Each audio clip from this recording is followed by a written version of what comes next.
Goedenavond allemaal, beste mensen. Hartelijk welkom op het Henseniusplein. En onder het toeziend oog van Hensenius, die daar achter staat opgesteld, zijn wij vanavond getuigen van een heel bijzondere gebeurtenis. Een optreden van het orkest van de Koninklijke Luchtmacht. En dit is wat zij vanavond gaan uitvoeren in wereldprimeur. Dus als u vanavond thuis komt, kunt u zeggen, ik was erbij. Er werden al wat mensen verwelkomd. Ik ben zo vrij om er toch nog wat mensen aan toe te voegen. In alle bescheidenheid. Ik verwelkom in ieder geval ook de militair attaché van de Duitse Bondsrepubliek, kapitein ter zee Helbig. Hartstikke fijn dat hij hier ook aanwezig is. Ik begroet een aantal collega-burgemeesters. Het is altijd fijn als je als burgemeester van een plaats collega-burgemeesters mag verwelkomen. En dan hoop je maar dat zij van afgunst een traantje wegpinken. Van, nou, dat is toch wel een hele mooie gemeente. Ik heet van harte welkom de burgemeesters van de gemeente Bergen, de gemeente Gennep, de gemeente Deurne, de gemeente Sint-Antonis en zeker ook in het bijzonder van de gemeente Gemert-Bakel, meneer Van Veen, want Gemert-Bakel is ook een gemeente op wiens grondgebied de luitenant-generaal Bestkazerne is gesitueerd. Hartelijk welkom, collega burgemeesters.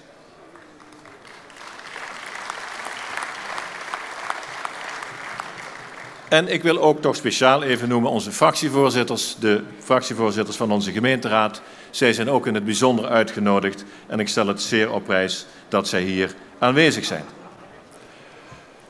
Ja, beste mensen, u gaat straks dus getuige zijn van een wereldprimeur.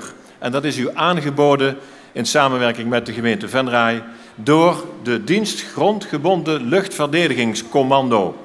Dat klinkt buitengewoon ingewikkeld, maar weet dat deze dienst in essentie nu 100 jaar bestaat. Zij het 100 jaar geleden onder een andere naam. In 1989 kwamen de luchtverdedigers met hun materieel vanuit Duitsland naar Venray. Dat had alles te maken met het einde van de Koude Oorlog. En toen heeft het kabinet moeten nadenken over, ja, waar moeten wij nu dat materieel dat in Duitsland staat gaan opstellen in Nederland. En men had smaak, men heeft gekozen voor Venray, de toenmalige vliegbasis De Peel. En inmiddels is die vliegbasis een landmachtkazerne luisterend naar de naam luitenant-generaal Bestkazerne. Maar het bijzondere van deze plek is toch dat het nog steeds een hoog luchtmachtgehalte heeft. Vandaar dat dus daar is gevestigd de dienst Grondgebonden Luchtverdediging van Nederland. En onlangs werd ik benaderd door het Veteraneninstituut om mee te werken vandaag aan de uitreiking van een draaginsigne. De Nobelprijs voor de Vrede. En kolonel Gielen zal dat aanstonds uitleggen wat dat precies inhoudt. Een aantal van de decorandi heeft het draaginsigne al per post ontvangen, maar dat vonden wij toch een klein beetje killetjes. Dus we willen toch recht doen aan hun inzet voor vrede en veiligheid in de hele wereld. En op die manier, op deze plek, de insignes op een wat officiëlere manier op te spelden. Het is dan ook een hele grote eer om dat vandaag te doen in aanwezigheid van het fantastische orkest van de Koninklijke Luchtmacht. Ik geef nu graag het woord aan kolonel Peter Gielen, die een en ander nog verder zal uitleggen. En dan gaan we over tot de uitreiking van de insignes. Kolonel.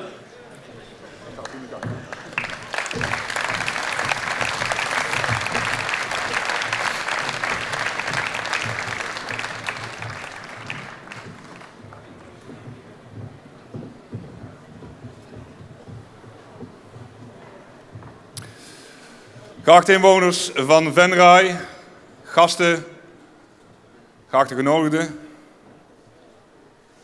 VIP's, super VIP, eigenlijk ook nog.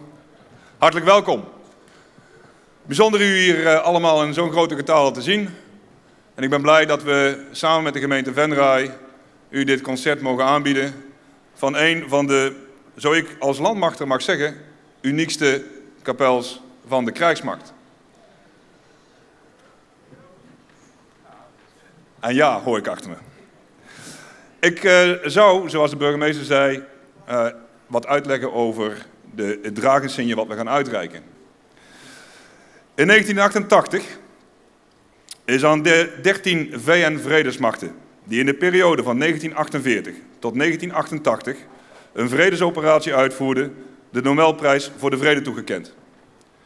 In de jaren tot 1988 heeft Nederland deelgenomen aan 8 van die VN-vredesmissies in Libanon, Israël, Egypte, voormalig Papua-Nieuw-Guinea, Congo, Jemen, India, Pakistan en Palestina. Als erkenning voor de ruim 9000 Nederlandse veteranen die destijds aan deze VN-missies hebben deelgenomen, heeft de minister van Defensie in 2014 besloten een draaginsigne Nobelprijs VN-militairen in te stellen. De mensen die hier voor u staan hebben deelgenomen aan UNIFIL. En ik denk dat de wat ouderen onder ons dat nog wel kunnen herinneren. Nederland leverde van maart 1979 tot 24 oktober 1985 militairen aan de United Nations Interim Force in Lebanon, oftewel dus UNIFIL. Tot 1983 was dat in de vorm van een bataljon, Dutchbat. En daarna 4 keer een compagnie, Dutch Kooi. Het 44e Panzerinfanteriebataljon Johan Willem Frieso, destijds gevestigd in Zuid-Laren, leverde de meest dienstplichtige militairen die werden uitgezonden, veelal aangevuld met beroepsmilitairen en dienstplichtigen van andere eenheden. Zoals burgemeester Gilles al aangaf, is het ons een grote eer dat we bij deze gelegenheid aan de mensen die hier rechts van mij staan het welverdiende draaginsigne Nobelprijs VN-militairen mogen overhandigen. Bij deze vraag ik de korpscommandant om te starten met de uitreiking.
Dames en heren, mag ik nog een hartelijk applaus voor de mensen links van mij. Want ik denk niet meer dat het terecht is voor de inspanningen die zij hebben verricht.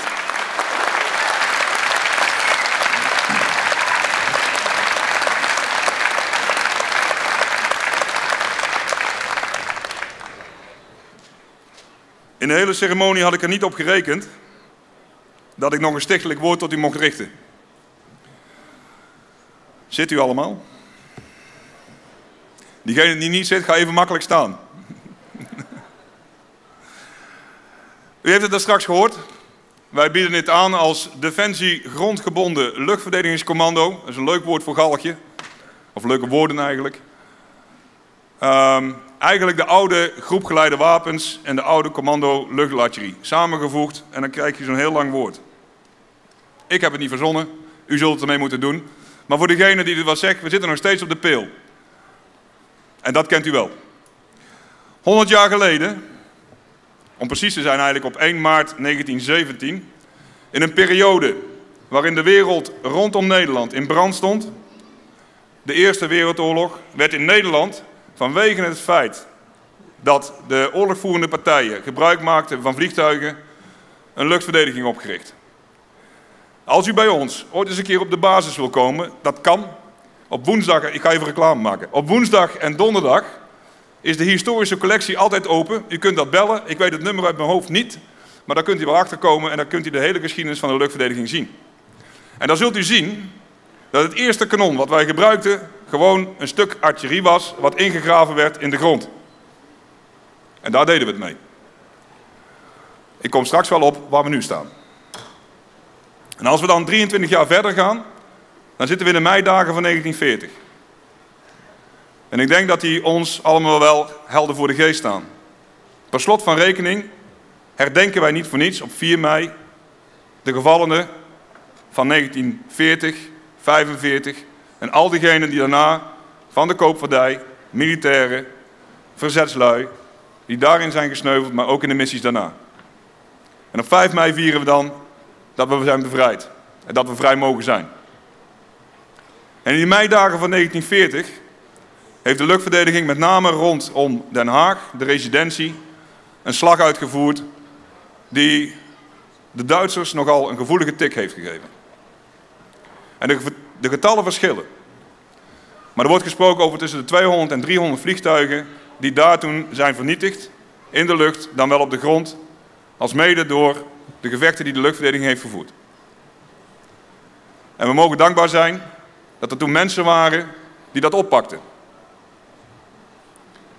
Gaan we verder in de tijd, weer ongeveer 23 jaar, dan komen we in de periode van Nieuw-Guinea.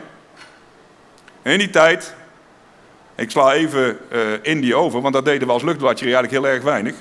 Geen onbelangrijke tijd, maar daar zaten we weliswaar als militairen, maar niet als luchtartillerie. Maar Nieuw-Guinea weer wel. En we hebben onlangs wij een bronzen schild mogen uitreiken. Dat is de hoogste onderscheiding die de commandant landstrijdkrachten kan uitreiken aan een groep, aan de Nieuw-Guinea-veteranen. Dan gebeurt er een hele tijd niks. Nou ja, niks. Er gebeurt heel veel. Maar in ieder geval niet op het front van gevechten of andere zaken of missies. Dan komen we in Unifil, waar we net deze mensen voor hebben gedecoreerd. En uiteindelijk zien we dan de oorlog ontstaan in Joegoslavië. En ik denk dat dat allemaal wel goed voor de geest staat. Daar hadden we alles te maken met mensen die elkaar goed naar de keel grepen. En als luchtartilleristen hebben we daar ons steentje aan bijgedragen om vrede en veiligheid te brengen. Niet met onze kanonnen, niet met onze raketten, maar als mensen op de grond die probeerden om de partijen uit elkaar te houden. In een hele andere hoedanigheid. Ondertussen in de jaren 90 kennen we ook nog wel de Eerste en Tweede Golfoorlog.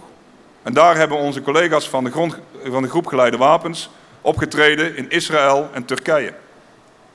Dat deden ze daarna nog een keer, 2003. In die tussentijd begonnen we ook langzaam maar zeker naar Afghanistan te staan. En in Afghanistan hebben we met de luchtartillerie opgetreden in wat wij noemen psychological operations.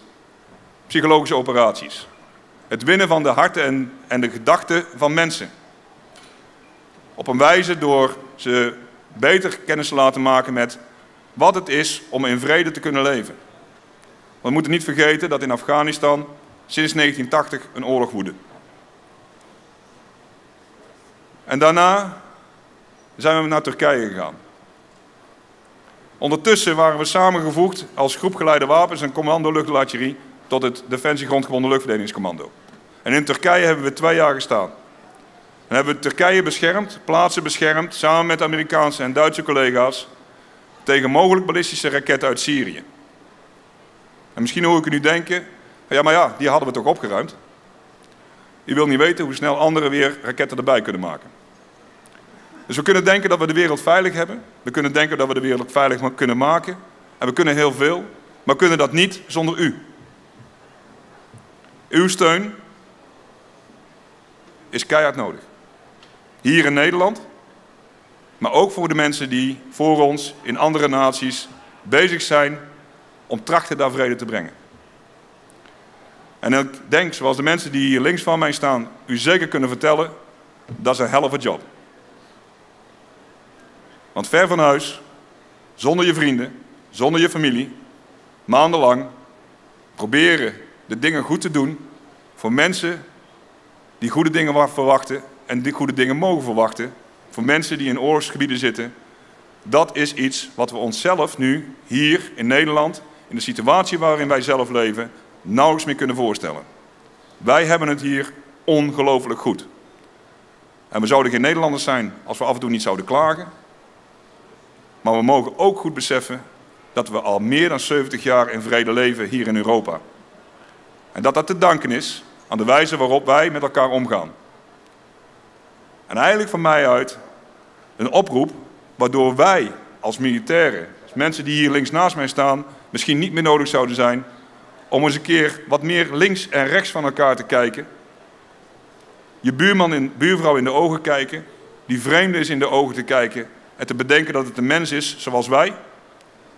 En misschien, afhankelijk of dat mag, een borrel te drinken of fris, maakt op zich niet zoveel uit, hier op dit plein of op andere pleinen in Venray en met elkaar te praten over wat je nou werkelijk beweegt als mens.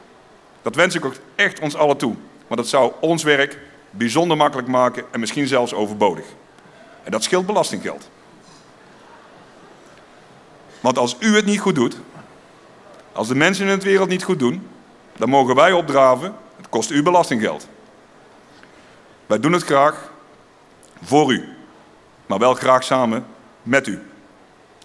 Ik wens u voor vanavond een heel bijzondere, goede avond toe. Geniet van de kapel die hier achter me zit. Zoals ik al zei, het is het beste van het beste. En dat meen ik ook serieus. Ik heb ze verschillende keren mogen horen spelen en ik ben elke keer weer onder de indruk. En ik weet zeker ook dat ze vanavond, het zou me trouwens verbazen als het niet zou doen, maar dat ze vanavond hier een fantastische show aan u zullen geven. Geniet ervan, een hele prettige avond. En nogmaals, als u bij ons op de basis wil komen kijken, woensdag en donderdag, de historische collectie is voor u open. U bent van harte welkom.